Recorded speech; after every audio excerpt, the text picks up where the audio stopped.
ಪವಿತ್ರಂ ಚರಿತಂ ಯಸ್ಯಾಹ ಪವಿತ್ರಂ ಜೀವನಂ ತಥಾ ಪವಿತ್ರತಾ ಸ್ವರೂಪಿಣ್ಯೈ ತಸ್ಯೈ ಕುರ್ಮೋ ನಮೋ ನಮಃ ತಸ್ಯೈ ಕುರ್ಮೋ ನಮೋ ನಮಃ.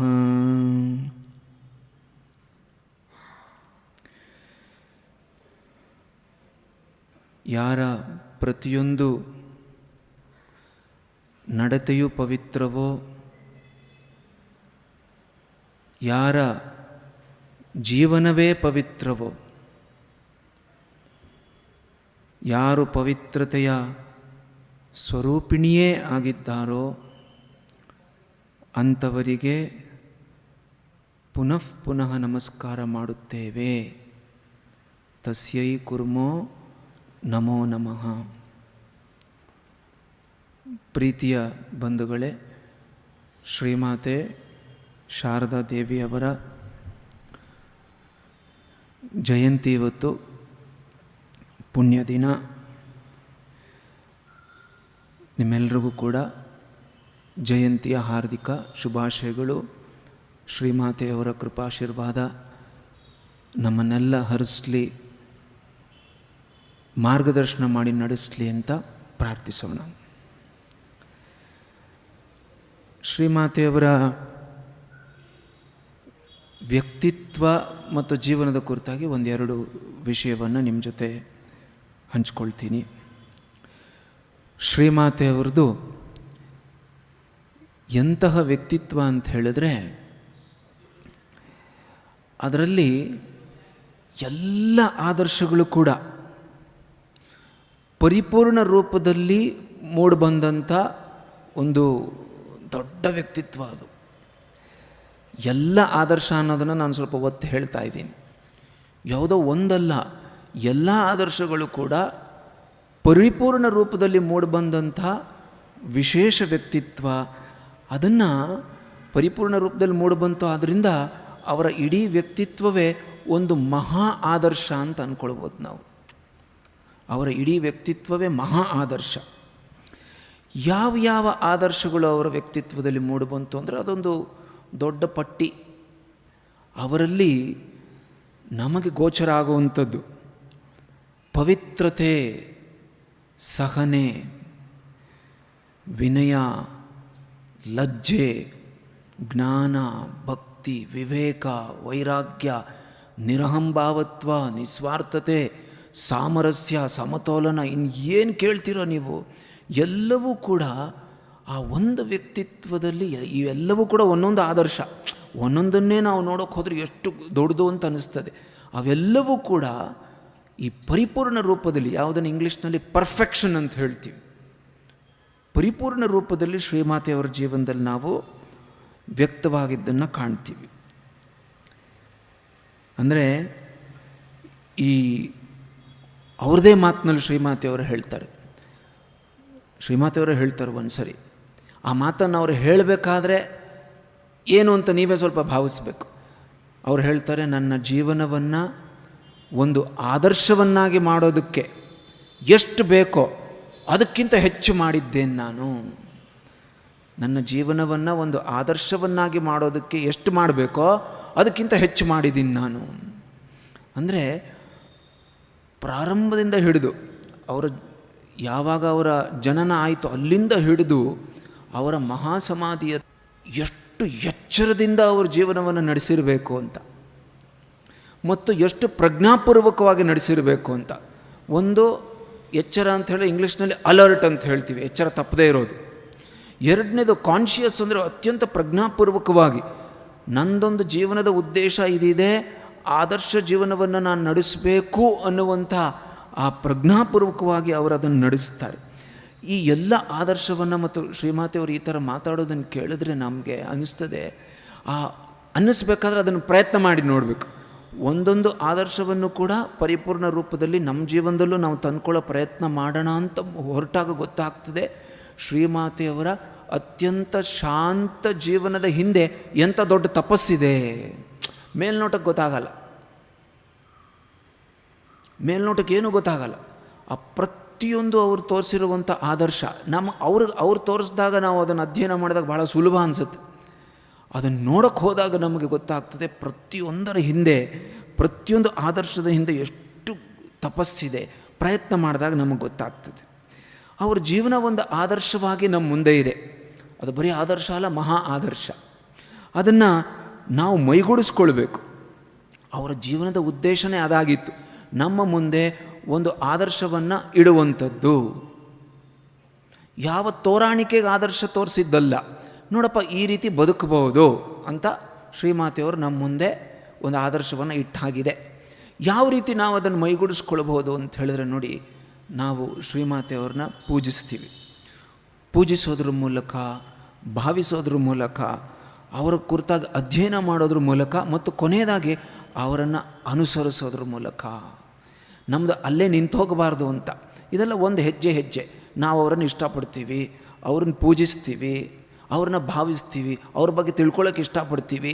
ಅಲ್ಲೇ ನಿಂತು ಹೋಗ್ಬಿಟ್ರೆ ನಮಗದು ಒಂಥರ ಹಿಮಾಲಯದ ಥರ, ಓ ಶ್ರೀಮಾತೆಯವರು ಬಹಳ ದೊಡ್ಡವರಪ್ಪ ಅಂತ ಹೇಳಿಬಿಟ್ಟು ಅವ್ರನ್ನ ಅಲ್ಲೇ ಇಟ್ಬಿಟ್ಟು ಹಾಗೆ. ಅವ್ರನ್ನ ನಮ್ಮ ಜೀವನದಲ್ಲಿ ಇಳಿಸ್ಕೊಳ್ಬೇಕಾದ್ರೆ ಅವ್ರು ತೋರಿಸಿದಂಥ ಎಲ್ಲ ಆದರ್ಶವನ್ನು ಕೂಡ ಅನುಸರಿಸೋದಕ್ಕೆ ನಾವು ಪ್ರಯತ್ನ ಮಾಡಬೇಕು. ಅವರ ಅವತಾರದ ಉದ್ದೇಶನೇ ಅದು, ಅವರ ಜೀವನದ ಉದ್ದೇಶನೇ ಅದು. ಏನು?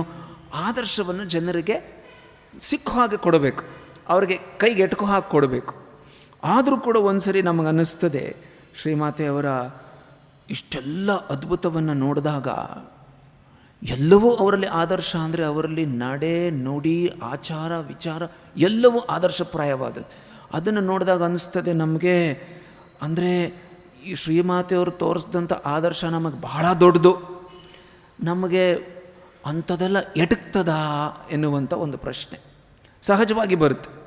ಶ್ರೀಮಾತೆಯವ್ರನ್ನ ಒಬ್ಬ ತಾಯಿ ಅಂತ ನೋಡಿದಾಗ ನಾವು ಹತ್ತಿರ ಹೋಗಿ ಅವ್ರ ಹತ್ರ ಇರಬಹುದು ಅನ್ನುವಂಥ ಒಂದು ಪ್ರೀತಿಯ ಭಾವನೆಯಿಂದ ಆಯಿತು. ಮತ್ತು ಅವ್ರು ತೋರಿಸಿದಂಥ ಆದರ್ಶವನ್ನು ನಮ್ಮ ಜೀವನಕ್ಕೆ ಇಳಿಸುವಂಥ ಪ್ರಯತ್ನ ಮಾಡಿದಾಗ ಅಷ್ಟು ದೊಡ್ಡ ಆದರ್ಶ ಅಲ್ಲಪ್ಪ, ಶ್ರೀಮಾತೆಯವ್ರು ನಮ್ಮ ಕೈಗೆ ಎಟಕ್ತಾರಾ, ಅವ್ರು ತೋರಿಸಿದಂಥ ಆದರ್ಶ ನಮ್ಮ ಕೈಗೆ ಎಟ್ಕತ್ತಾ ಅಂತ ಹೇಳಿದ್ರೆ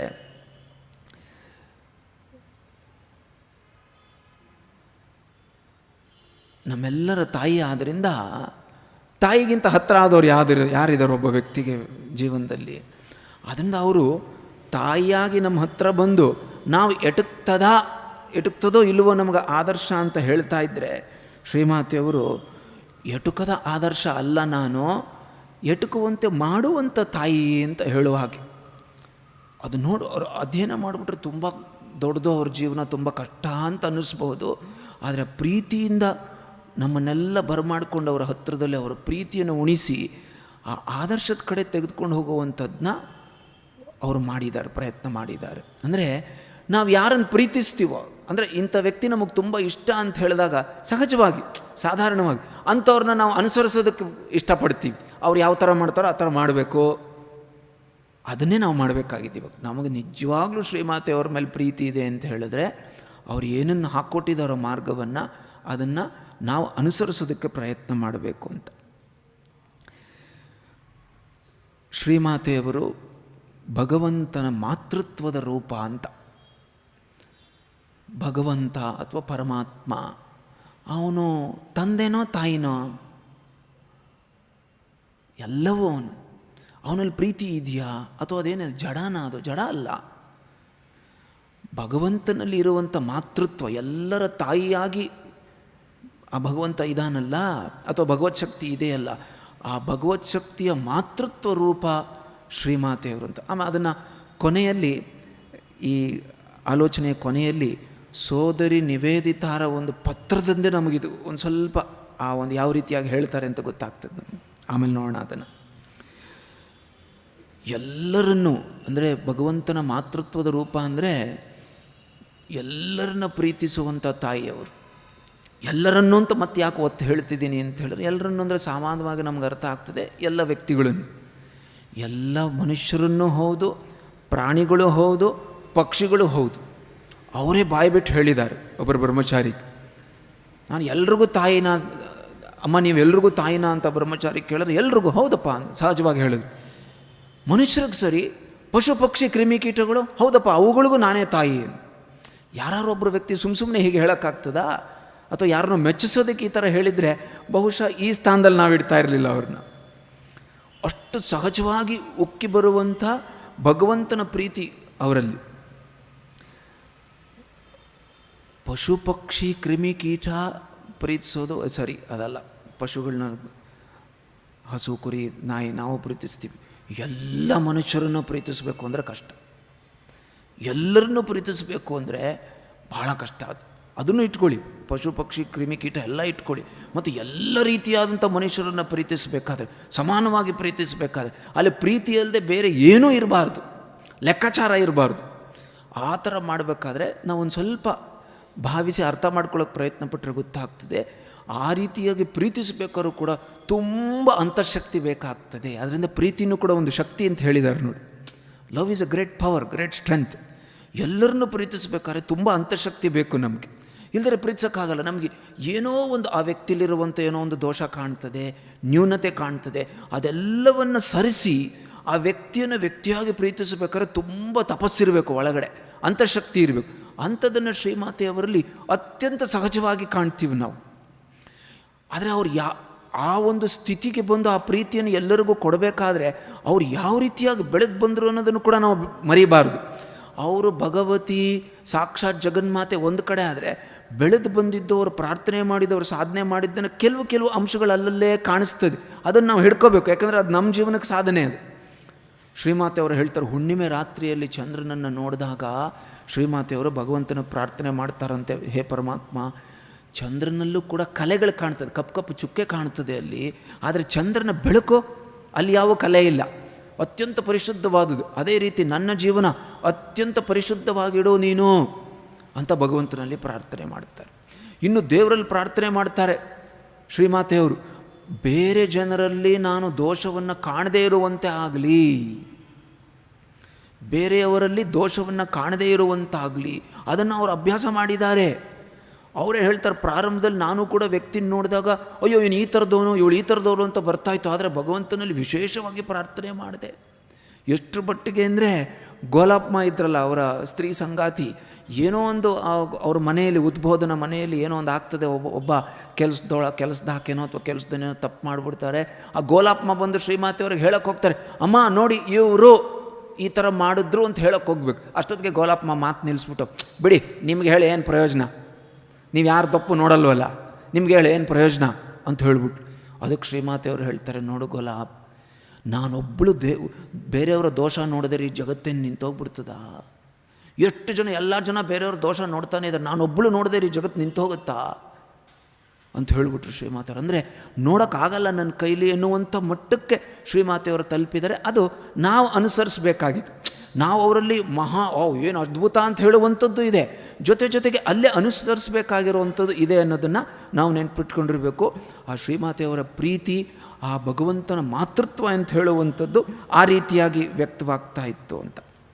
ಇನ್ನು ಮುಂದುವರೆದು ಶ್ರೀಮಾತೆಯವರ ಸ್ವರೂಪವನ್ನು, ನಿಜವಾಗಲೂ ಅವ್ರು ಯಾರು ಅನ್ನೋದನ್ನು ಸ್ವಲ್ಪವಾದರೂ ಯಾರು ಅರ್ಥಕೊಂಡಿದ್ದಾರೋ, ಸ್ವಲ್ಪವಾದರೂ ಯಾರು ಅರ್ಥಿದ್ರೋ ಅವಾಗ ಅವರೆಲ್ಲರೂ ಕೂಡ ಶ್ರೀಮಾತೆಯವ್ರನ್ನ ನೋಡಿ ಮೂಕವಿಸ್ಮಿತರಾಗ್ಬಿಟ್ಟಿದ್ರು. ಮೂಕವಿಸ್ಮಿತರು ಅಂದರೆ ನಮಗೆ ಒಂದು ವಂಡರ್, ಈ ಥರನಾ ಅಂತ, ಭಯ ಅಲ್ಲ, ಈ ಥರನಾ ಅಂತ. ಅಲ್ಲಿ ಒಂದು ಸ್ವಲ್ಪ ಭಯ ಮಿಶ್ರಣವೂ ಇದೆ. ಯಾಕೆ ಅಂತ ಹೇಳಿದ್ರೆ ಅದು 2-3 ವ್ಯಕ್ತಿಗಳ ಉದಾಹರಣೆ ಕೊಟ್ಟರೆ ನಿಮಗೆ ಗೊತ್ತಾಗುತ್ತೆ, ಇಲ್ಲದ್ರೆ ನಮಗೆ ಗೊತ್ತಾಗಲ್ಲ. ಅವರ ಸ್ವರೂಪವನ್ನು ಸ್ವಲ್ಪವಾದರೂ ಅರ್ಥಂಥವರು ಅಥವಾ ಆಗ ಅರ್ಥಕೊಂಡಂಥವರು ಅಥವಾ ಇನ್ನು ಮುಂದೆ ಅರ್ಥಕೊಂಡವರು ಇರ್ಬೋದು. ಅವರನ್ನು ನೋಡಿ ಅವ್ರ ಬಗ್ಗೆ ಒಂದು ಮೂಕವಿಸ್ಮಿತರಾಗ್ಬಿಡ್ತಾಯಿದ್ರು. ಯಾರು ಅಂಥವ್ರು ಅಂದರೆ ಸ್ವಾಮಿ ವಿವೇಕಾನಂದರು ಮೊದಲಿಗರು. ಸ್ವಾಮಿ ವಿವೇಕಾನಂದರು ಅವ್ರ ಮುಂದೆ ಬಂದರೆ ಅವ್ರಿಗೆ ಮಾತು ಹೊರಡ್ತಾ ಇರಲಿಲ್ಲ. ಏನು ನಮಸ್ಕಾರ ಮಾಡೋದಷ್ಟೇ, ದೀರ್ಘದಂಡ ನಮಸ್ಕಾರ ಮಾಡೋದು. ಅವ್ರು ನಮಸ್ಕಾರ ಮಾಡೋದು ನೋಡಿದ್ರೆ ಯಾರು ಹೇಳ್ತಿದ್ರು, ಹಿಮಾಲಯ ಪರ್ವತಕ್ಕೆ ಹಿಂಗೆ ಬಿದ್ದಂಗೆ ಶ್ರೀಮಾತೆಯವ್ರ ಪಾದಕ್ಕೆ. ಅಷ್ಟು ದೊಡ್ಡ ವ್ಯಕ್ತಿತ್ವ ಅಲ್ಲ ಅವ್ರದ್ದು, ಬರೀ ಶರೀರ ಮಾತ್ರ ಅಲ್ಲ, ವ್ಯಕ್ತಿತ್ವ ಅಷ್ಟು ದೊಡ್ಡದು. ವಿಶ್ವವಿಜೇತ್ರವರು ಹೆಂಗೆ ನಮಸ್ಕಾರ ಮಾಡೋರು. ಆಮೇಲೆ ಸ್ವಾಮಿ ಬ್ರಹ್ಮಾನಂದರು, ಅವರಂತೂ ಶ್ರೀಮಾತೆಯವ್ರ ಮುಂದೆ ಜಾಸ್ತಿ ಹೊತ್ತು ನಿಲ್ತಾನೆ ಅಂತ ಹಿಂಗೆ ಬರೋದು, ಅಮ್ಮ ನಮಸ್ಕಾರ ಚೆನ್ನಾಗಿದೆ, ಓಡ್ಬಿಡೋದು ಸಣ್ಣ ಹುಡುಗನ ಥರ. ಯಾಕೆ ಅಂತ ಹೇಳಿದ್ರೆ ಅವರಿಬ್ಬರಿಗೂ ಗೊತ್ತಾಗಿದೆ ಇವ್ರು ಯಾರು ನಿಜವಾಗ್ಲು ಅಂತ. ಯಾರು ನಿಜವಾಗ್ಲೂ ಯಾರವರು, ಮೇಲೆ ಕಾಣಿಸುವಂಥ ಶಾಂತ ಮೂರ್ತಿಯ ಹಿಂದೆ ಇರುವಂಥ ಪ್ರಚಂಡ ಶಕ್ತಿ ಅವ್ರಿಗೆ ಗೊತ್ತಾಗ್ಬಿಟ್ಟಿದೆ. ಆದ್ದರಿಂದ ಜಾಸ್ತಿ ನಿಲ್ಲಕ್ಕಾಗಲ್ಲ ಅವ್ರಿಗೆ. ಆದ್ಯಾಶಕ್ತಿ ಪರಾಶಕ್ತಿ ಇವರು ಅಂತ ಹೇಳ್ಬಿಟ್ಟು ಅವರು ಜಾಸ್ತಿ ಹೊತ್ತು ನಿಲ್ಲಕ್ಕಾಗ್ತಾ ಇರಲಿಲ್ಲ ಅವ್ರ ಕೈಲಿ.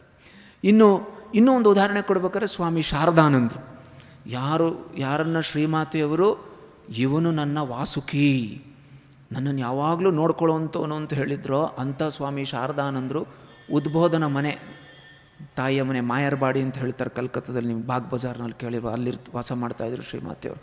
ಅಲ್ಲಿ ಮುಂದೆ ಕೂತಿದ್ದಾರೆ.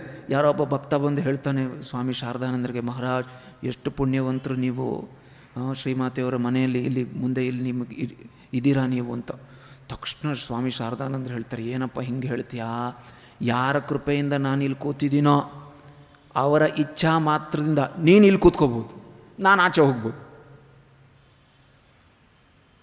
ಅವರ ಇಚ್ಛಾ ಮಾತ್ರದಿಂದ, ಶ್ರೀಮಾತೆಯವರು ಮಾಡಿ ಮೇಲಿದ್ದಾರೆ ಅವಾಗ, ಅವರ ಇಚ್ಛಾ ಮಾತ್ರದಿಂದ ಅವರು ಬೇಕಾದ್ರೆ ನಿನ್ನನ್ನು ನನ್ನ ಜಾಗದಲ್ಲಿ ತಂದು ಕೂರಿಸ್ಬಲ್ಲರು, ಅವರ ಕೃಪೆಯಿಂದ ನಾನು ಏನೋ ಒಂದು ಇಲ್ಲಿ ಅವ್ರ ಸೇವೆ ಮಾಡ್ಕೊಂಡಿದ್ದೀನಿ ಅಂಥವ್ರವರು ಅಂತ ಹೇಳುವಂಥ ಈ ವಿಚಾರ ಗೊತ್ತಾಗಿದೆ ಅವ್ರಿಗೆ. ಅಂದರೆ ಅಷ್ಟು ಪ್ರಚಂಡವಾದಂಥ ಶಕ್ತಿ ಇದೆ ಅಂತ. ಇನ್ನೊಂದು ಕಡೆ ಸ್ವಾಮಿ ವಿವೇಕಾನಂದರು ಈ ನಾವು ಸೃಷ್ಟಿ ಅಂತ ಹೇಳ್ತೀವಲ್ಲ, ಸೃಷ್ಟಿ ಆದಿಯಲ್ಲಿ ಸೃಷ್ಟಿಯಾದಾಗ ಈ ನಾಸದೀಯ ಸೂಕ್ತ ಅಂತ ಋಗ್ವೇದದಲ್ಲಿ ಬರ್ತದೆ. ನಾಸದೀಯ ಸೂಕ್ತ ಅದರಲ್ಲಿ ಬಹಳ ಚೆನ್ನಾಗಿ ವರ್ಣನೆ, ಯಾವುದನ್ನು ವರ್ಣಿಸೋಕ್ಕಾಗಲ್ವೋ ಅದನ್ನು ವರ್ಣನೆ ಮಾಡೋಕ್ಕೆ ಪ್ರಯತ್ನ ಮಾಡಿದ್ದಾರೆ. ಯಾವುದನ್ನು ವರ್ಣಿಸೋಕ್ಕಾಗಲ್ವೋ ಅದನ್ನು ವರ್ಣನೆ ಮಾಡೋಕ್ಕೆ ಪ್ರಯತ್ನ ಮಾಡಿದ್ದಾರೆ. ಅಲ್ಲಿ ಒಂದು ಕಡೆ ಅದು ನಾಸದೀಯ ಸೂಕ್ತ ಬರುತ್ತೆ, ಅದನ್ನೇ ಕುರಿತಾಗಿ ಸ್ವಾಮಿ ವಿವೇಕಾನಂದರು ಇನ್ನೊಂದು ಕಡೆ ಹೇಳ್ತಾರೆ. ಇಂಗ್ಲೀಷ್ನಲ್ಲಿ ನೋಡಿ ಆ ವಾಕ್ಯ ಹೆಂಗಿದೆ ಅಂತ. ಇಟ್ ಅಂದರೆ ಅದು ಅಂದರೆ ಪರಮಾತ್ಮ ಅಥವಾ ಪರಬ್ರಹ್ಮ. ಆ ಆದಿಯಲ್ಲಿ ಸೃಷ್ಟಿಗಿಂತ ಮೊದಲು ಆ ಪರಬ್ರಹ್ಮ ವಸ್ತು ಇಟ್ ವೈಬ್ರೇಟೆಡ್ ವಿತೌಟ್ ವೈಬ್ರೇಷನ್ಸ್. ಅರ್ಥ ಆಗತ್ತಾ? ಕಷ್ಟ. ಅಂದರೆ ಆದಿಯಲ್ಲಿ ಆ ಸತ್ಯ ಅಥವಾ ಆ ಪರಬ್ರಹ್ಮ ಕಂಪನಗಳಿಲ್ಲದೆ ಕಂಪಿಸ್ತಾ ಇತ್ತು ಅಂತ. ಅರ್ಥ ಆಗಲ್ಲ, ಅರ್ಥ ಆಗದೆ ಇರೋದನ್ನು ಹೇಳಿರೋಂಥ ವಿಧಾನ ಆಯಿತು. ಅದೇ ರೀತಿಯಲ್ಲಿ ಶ್ರೀಮಾತೆಯವರು ಎಂಥ ಪ್ರಚಂಡ ಶಕ್ತಿ ಅಂದರೆ ಏನೋ ಆ ಪ್ರಚಂಡ ಶಕ್ತಿಯ ಆದರ್ಶ ಯಾವ ರೀತಿಯಾಗಿದೆ ಅಂದರೆ ಅದು ಆದರ್ಶ ಅಥವಾ ಶಕ್ತಿ ಕಂಪಿಸ್ತಾ ಇದೆ, ಮೇಲ್ನೋಟಕ್ಕೆ ಶಾಂತವಾಗಿದೆ. ಯಾಕೆ ಶಾಂತವಾಗಿದೆ ಅಂದರೆ ಅದು ತುಂಬ ಕಂಪನ ಇದೆ ಒಳಗಡೆ. ಆ ಪ್ರೀತಿಯ ಕಂಪನ, ಜ್ಞಾನದ ಕಂಪನ, ಶಕ್ತಿಯ ಕಂಪನ ಎಷ್ಟಿದೆ ಅಂತ ಹೇಳಿದ್ರೆ ಹೊರಗೆ ನೋಡಿದ್ರೆ ಗೊತ್ತೇ ಆಗಲ್ಲ ಶಾಂತಮೂರ್ತಿ ಅಂತ. ಅದು ಒಂದು ಮಟ್ಟದ ಸಿದ್ಧಪುರುಷರು ನೋಡುವಂಥದ್ದು, ಶ್ರೀಮಾತೆಯವರನ್ನು ಅವರು ಅದ್ಭುತ ಅಂತ ನೋಡುವಂಥದ್ದು. ಎರಡನೇ ಮಟ್ಟ ನೋಡಿದ್ರೆ ಅವರನ್ನ ಕುರಿತಾಗಿ ಸ್ವಲ್ಪ ಏನೋ ಅವ್ರ ಬಗ್ಗೆ ಸ್ವಲ್ಪ ಅಲ್ಲಿ ತಿಳ್ಕೊಂಡು ಭಾವಿಸುವಂಥವ್ರು, ನಿಮ್ಮಂಥವ್ರು ಅಂತ ಇಟ್ಕೊಳ್ಳಿ.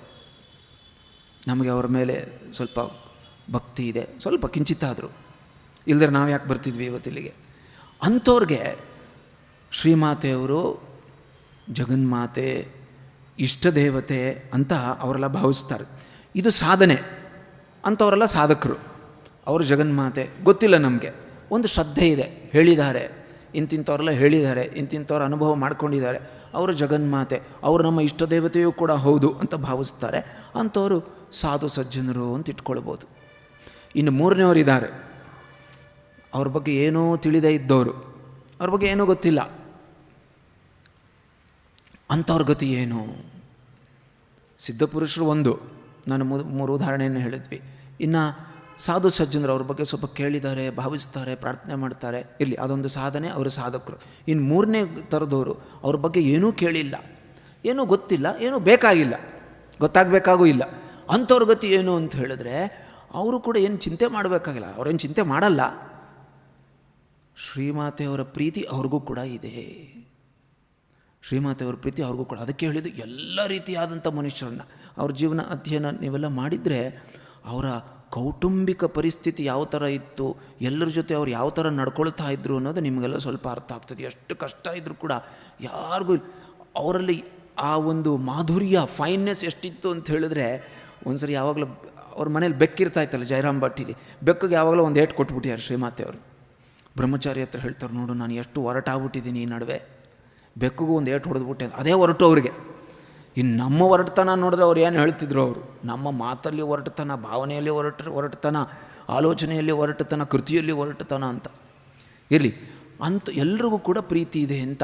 ಅಂದರೆ ಒಂದು ನಾವು ಆಶ್ರಮದಲ್ಲಿ ಆ ಒಂದು ಹಾಡನ್ನು ಹಾಡ್ತಾ ಇರ್ತೀವಿ, ಬಂಗಾಳಿ ಹಾಡನ್ನು ಹಾಡ್ತಾ ಇರ್ತೇವೆ ನೋಡಿ, ಶ್ರೀರಾಮಕೃಷ್ಣ ಪ್ರೇಮ್ ಸುರಧುನಿ ಕರುಣರೂಪಿಣಿ ಮಾ ಅಮಾರ್ ಅಂತ. ಅದರಲ್ಲಿ ಕೊನೆ ಚರಣದಲ್ಲಿ ಬಹುಶಃ ಸ್ವಾಮಿ ಚಂಡಿಕಾನಂದರು ಬರೆದಿರೋವಂಥದ್ದು ಇರಬೇಕು, ಭಾಳ ಚೆನ್ನಾಗಿ ಬರೀತಾರೆ. ಸಾಧು ಸಜ್ಜನ ಜನನಿ ತುಮಿಮಾ, ಭಾಳ ಚೆನ್ನಾಗಿದೆ ಅದು. ಸಾಧು ಸಜ್ಜನ ಜನನಿ ತುಮಿಮಾ. ಈಗ ತಾನೇ ಹೇಳಿದ್ವಿ ನಾವು, ನಮ್ಮಂಥವ್ರು ಸಾಧು ಸಜ್ಜನರಿಗೆ ಅವರು ಜಗನ್ಮಾತೆ, ತಾಯಿ, ಇಷ್ಟ ದೇವತೆ. ಸಾಧು ಸಜ್ಜನರಿಗೆ ನೀನು ತಾಯಿ. ಅಸಾಧು ದುರ್ಜನ, ಸಾಧುಗೆ ವಿರುದ್ಧ ಪದ ಯಾವುದು? ಅಸಾಧು. ಅಸಾಧುಗಳು ಅಂದರೆ ಸಾಧು ಅಲ್ಲದೆ ಇದ್ದವರು. ದುರ್ಜನ, ಅಸಾಧು ದುರ್ಜನ ಸುತ ತೊಮಾರ್, ಅವ್ರು ನಿನ್ನ ಮಕ್ಕಳು. ಅವ್ರು ನಿನ್ನನ್ನು ತಾಯಿ ಅಂತ ಕರೀದೇ ಇರ್ಬೋದು, ಆದರೆ ನೀನು ಮಾತ್ರ ಅವರೆಲ್ಲರನ್ನೂ ಕೂಡ ನನ್ನ ಮಕ್ಕಳು ಅಂತ ಸ್ವೀಕರಿಸುವಂಥವಳು ನೀನು.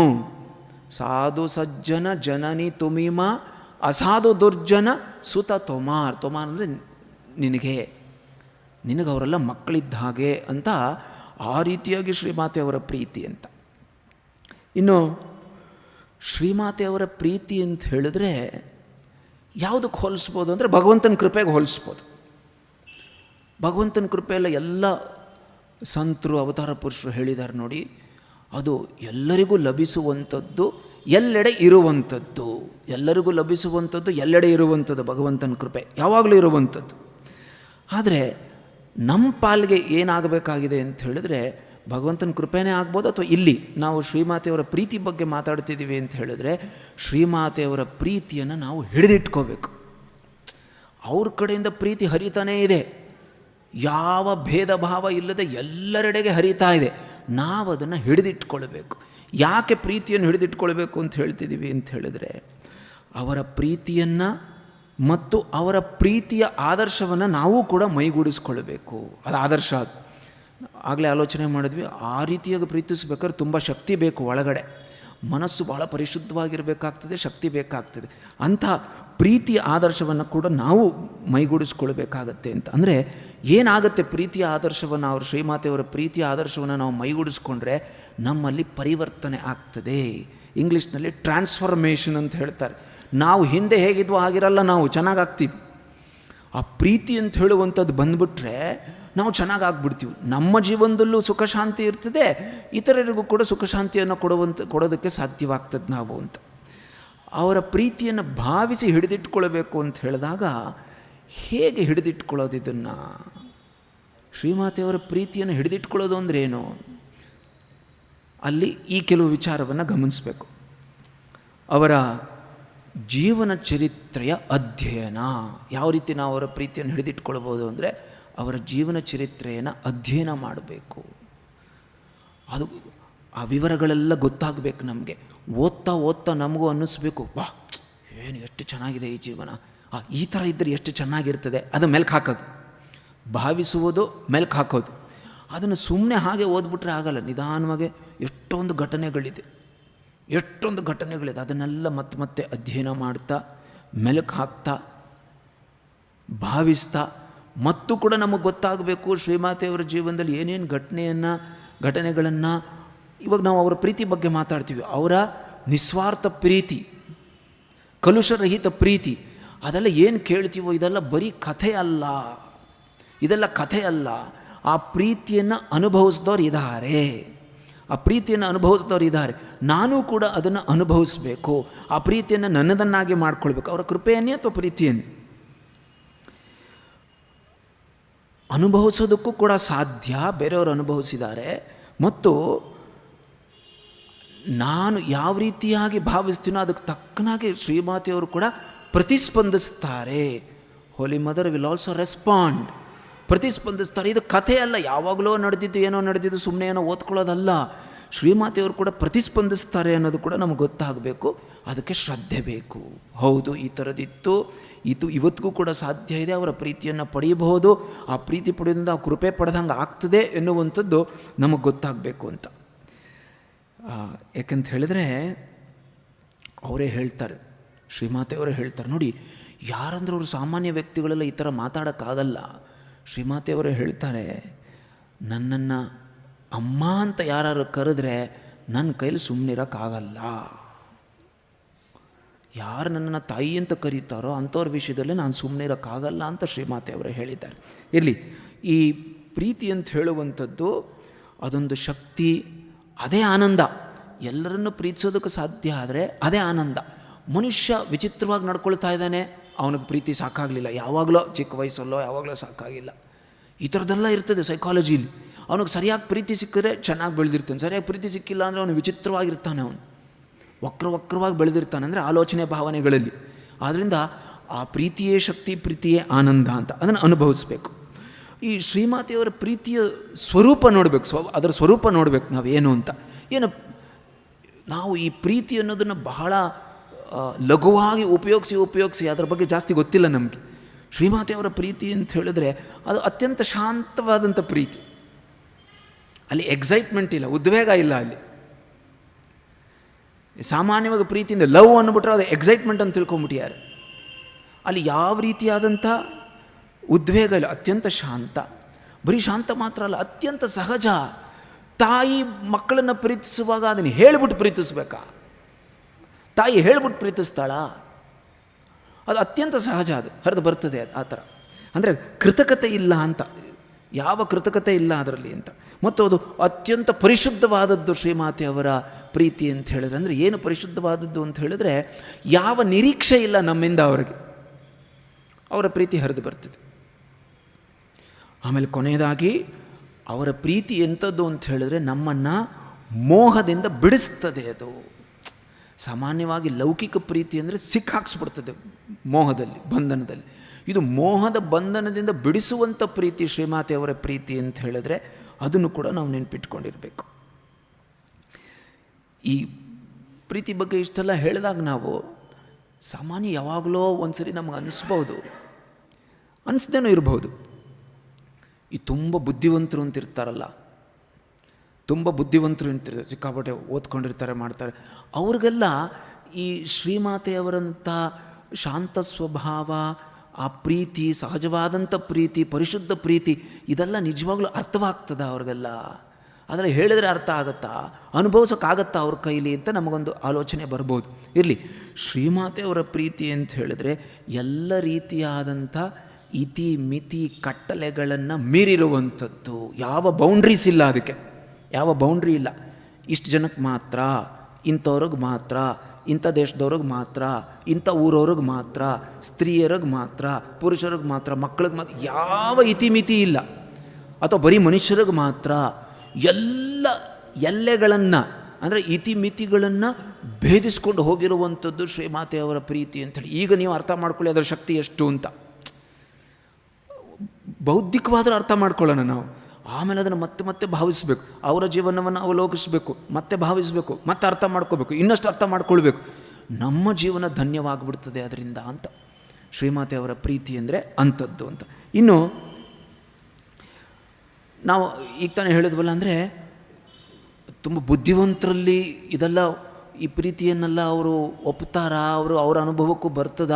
ಯಾಕಂದರೆ ಸಿಕ್ಕಾಪಟ್ಟೆ ಓದ್ಕೊಂಡಿರೋರು, ಸಿಕ್ಕಾಪಟ್ಟೆ ಏನೇನೋ ತಿಳ್ಕೊಂಡಿದ್ದಾರವರು, ಅವರಿಗೆ ಅತ್ಯಂತ ಒಳ್ಳೆ ಹಳ್ಳಿ ಹೆಂಗಸಂತರ ಇರುವಂಥ ಶ್ರೀಮಾತೆಯವರು ಅರ್ಥ ಆಗ್ತಾರ, ಅವ್ರಿಗೆ ಅವರ ಪ್ರೀತಿಯ ಬೆಲೆ ಗೊತ್ತಾಗ್ತದೆ ಅವ್ರಿಗೆ ಅಂತ ಹೇಳಿದ್ರೆ, ಒಂದು ಜ್ವಲಂತ ಉದಾಹರಣೆ ಅಂತ ಹೇಳಿದ್ರೆ ಸೋದರಿ ನಿವೇದಿತಾ.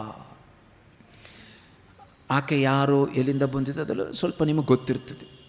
ಸ್ವಾಮಿ ವಿವೇಕಾನಂದರ ಕರೆಗೆ ಹೋಗೊಟ್ಟು ಇಂಗ್ಲೆಂಡ್ನಿಂದ ಭಾರತ ಜನರ ಸೇವೆಗಾಗಿ ಬಂದಂಥವ್ರು ಸೋದರಿ ನಿವೇದಿತಾ, ಮಾರ್ಗ್ರೆಟ್ ಎಲಿಜಬೆತ್ ನೋಬಲ್. ಬಂದ ಮೇಲೆ ಒಂದಿನ ಭಾರತಕ್ಕೆ ಬಂದಿರ್ತಾರೆ. ಸ್ವಾಮಿ ವಿವೇಕಾನಂದರು ಈ ಸೋದರಿ ಅಂದರೆ ಮಾರ್ಗ್ರೆಟ್ ನೋಬಲ್, ಇನ್ನೂ ಸೋದರಿ ನಿವೇದಿತಾ ಆಗಿಲ್ಲ ಅವರು. ಮಾರ್ಗ್ರೆಟ್ ನೋಬಲ್ಲು ಮತ್ತು ಸಾರಾ ಬುಲ್ ಅಂತ ಆಕೆ ಒಬ್ಬ ಮಹಿಳೆ, ಮತ್ತು ಜೋಸೆಫಿನ್ ಮೆಕ್ಲಿಯಾಡ್, ಇವರು 3 ಜನರನ್ನು ಶ್ರೀಮಾತೆಯವ್ರಿಗೆ ಪರಿಚಯ ಮಾಡಿಸ್ಬೇಕು ಅಂತ ಯಾರೊಬ್ಬರು ಇನ್ನೊಬ್ಬರು ಸನ್ಯಾಸಿಗೆ ಜವಾಬ್ದಾರಿ ಕೊಟ್ಟಿರ್ತಾರೆ. ಅವ್ರು ಕರ್ಕೊಂಡು ಹೋಗ್ತಾರೆ ಶ್ರೀಮಾತೆಯವ್ರ ಹತ್ರ. ಅತ್ಯಂತ ಬಡ ಕುಟುಂಬ, ಬ್ರಾಹ್ಮಣ ಕುಟುಂಬದಲ್ಲಿ ಹುಟ್ಟಿದಂಥವ್ರು, ಜಾತಿ ಪದ್ಧತಿ ಇತ್ಯಾದಿ ಆವಾಗ ಇದ್ದಂಥ ಆ ಪರಿಸ್ಥಿತಿಯಲ್ಲಿ ಸ್ವಾಮಿ ವಿವೇಕಾನಂದರಿಗೆ ಒಂದು ಅಳುಕಿತ್ತು. ಶ್ರೀಮಾತೆಯವರು ಇವರನ್ನೆಲ್ಲ ಯಾವ ರೀತಿಯಾಗಿ ನೋಡ್ಕೊಳ್ತಾರೆ, ಯಾವ ರೀತಿಯಾಗಿ ಸ್ವಾಗತಿಸ್ತಾರೆ, ಅವ್ರಿಗೆ ಇವರೆಲ್ಲ ಹೋಗಿದ್ದು ಇಷ್ಟ ಆಗ್ತದ ಅಂತ.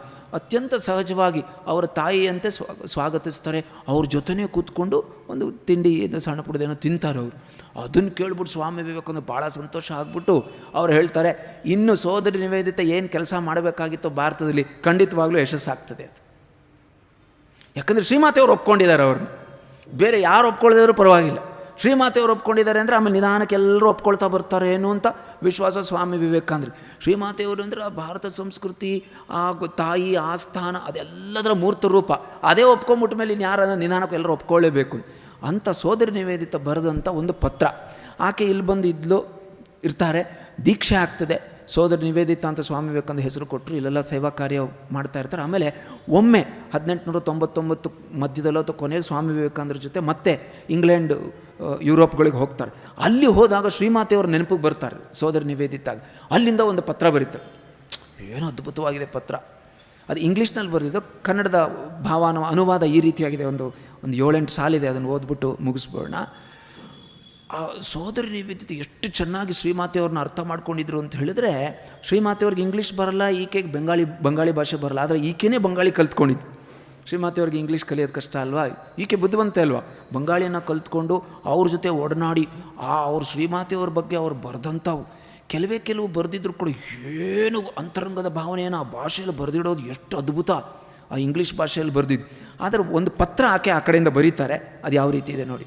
ಸೋದರಿ ನಿವೇದಿತೆಯ ಒಂದು ಪತ್ರ, ಪರಮ ಪ್ರೀತಿಯ ತಾಯಿ, ಹೇಗೆ ಬರೀತಾಳೆ ನೋಡಿ. ನಾವೆಲ್ಲ ಸೇರಿ ನಿಮ್ಮ ಮೇಲೊಂದು ಸುಂದರ ಸ್ತೋತ್ರವನ್ನು ರಚಿಸಿ ನಿಮಗೆ ಕಳಿಸಿಕೊಡಬೇಕು ಎಂದು ನನ್ನ ಆಸೆ. ಅಲ್ಲಿ ಇಂಗ್ಲೆಂಡಿಂದ ಬರೀತಿರೋದು. ಇಲ್ಲಿ ನಾವೆಲ್ಲ ಸೇರಿ ಅಲ್ಲಿ ಹೋಗಿ ಶ್ರೀಮಾತೆಯವ್ರ ಬಗ್ಗೆ ಅವಳೆಲ್ಲ ಹೇಳಿದಾಳೆ.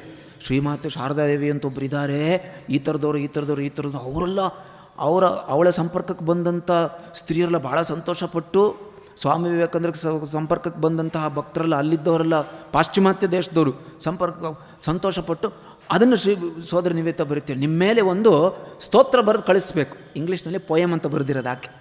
ಒಂದು ಸುಂದರವಾದಂಥ ಪೊಯಮ್, ಪದ್ಯ ಅಥವಾ ಸ್ತೋತ್ರ ಬರೆದು ಕಳಿಸ್ಬೇಕು. ಆಮೇಲೆ ಹೇಳ್ತಾಳೆ, ಆದರೆ ಅದು ಕೂಡ ಬಹಳ ಗಲಾಟೆ, ಅತಿಯಾದ ಸದ್ದುಗದ್ದಲ ಎಂದೆನಿಸುತ್ತದೆ ನನಗೆ. ಸುಂದರವಾದ ಪದ್ಯವನ್ನು ಯಾರು ಓದ್ತಾ ಇದ್ದಾರೆ ಹೆಂಗಿರ್ತದೆ ನಮಗೆ, ಚೆನ್ನಾಗಿರುತ್ತಲ್ವ. ಸೋದರಿ ನಿವೇದಿತ ಹೇಳ್ತಾ ಇದ್ದಾರೆ, ನಿಮ್ಮನ್ನು ನೋಡಿದ್ರೆ ಆ ಕವಿತೆನ ಅದಕ್ಕೆ ಹೋಲಿಸಿದ್ರೆ ಕವಿತೆ ಭಾಳ ಗಡಿಬಿಡಿ, ಗದ್ದಲ, ಅದು ಗಲಾಟೆ. ಅದು ನಿಜಕ್ಕೂ ನೀವು ಭಗವಂತನ ಒಂದು ಅದ್ಭುತ ಕೃತಿಯೇ ಸರಿ. ಶ್ರೀಮಾತೆಯವ್ರಿಗೆ ಹೇಳ್ತಾ ಇರೋದು, ನೀವು ನಿಜಕ್ಕೂ ಭಗವಂತನ ಒಂದು ಅದ್ಭುತ ಕೃತಿಯೇ ಸರಿ. ಶ್ರೀರಾಮಕೃಷ್ಣರು ಈ ಜಗತ್ತಿಗೆ ನೀಡಿದ ಅವರ ಪ್ರೇಮದ ಮಧು ಕಳಶವೇ ನೀವು. ಭಗವಂತನ ತಾಯ್ತನ ಅಂತ ಹೇಳ್ತಾ ಇದ್ವಲ್ಲ, ಮಾತೃತ್ವ ಅಂತ. ಶ್ರೀರಾಮಕೃಷ್ಣರು ಜಗತ್ತಿಗೆ ನೀಡಿದ ಅವರ ಪ್ರೇಮದ ಮಧು ಕಳಶವೇ ನೀವು. ಶ್ರೀರಾಮಕೃಷ್ಣರು ಈ ಜಗತ್ತಿನ ದಿಕ್ಕಿಲ್ಲದ ಮಕ್ಕಳಿಗಾಗಿ ಬಿಟ್ಟು ಹೋದ ಬಳುವಳಿ ನೀವು. ನಿಮ್ಮ ಮುಂದೆ ನಾವೆಲ್ಲ ಸದಾ ಶಾಂತರಾಗಿರಬೇಕು, ಮೌನವಾಗಿರಬೇಕು, ಮೌನದಿಂದಿರಬೇಕು. ಹಾಗಿದೆ ನಿಮ್ಮ ಜೀವನ. ನಿಜಕ್ಕೂ ಭಗವಂತನ ಅದ್ಭುತ ನಿರ್ಮಿತಿಗಳೆಲ್ಲ ತುಂಬ ಶಾಂತ, ತುಂಬ ಮೌನ. ಬೀಸುವ ಮಂದಾನೀಲ, ಬೆಳಕು ನೀಡುವ ಸೂರ್ಯನ ಕಿರಣ, ಹೂದೋಟದ ಕಂಪು, ಗಂಗೆಯ ತಂಪು, ಎಲ್ಲವೂ ಶಾಂತ, ಮೌನ. ಇವು ಅಂದರೆ ಇವೆಲ್ಲ ಮಂದಾನೀಲ, ಗಂಗೆಯ ತಂಪು ಇತ್ಯಾದಿ. ಇವು ಮೌನವಾಗಿಯೇ ನಮ್ಮ ಹೃದಯದೊಳಗೆ ಸದ್ದಿಲ್ಲದೆ ಕದ್ದು ಪ್ರವೇಶ ಮಾಡಿಬಿಡುತ್ತವೆ.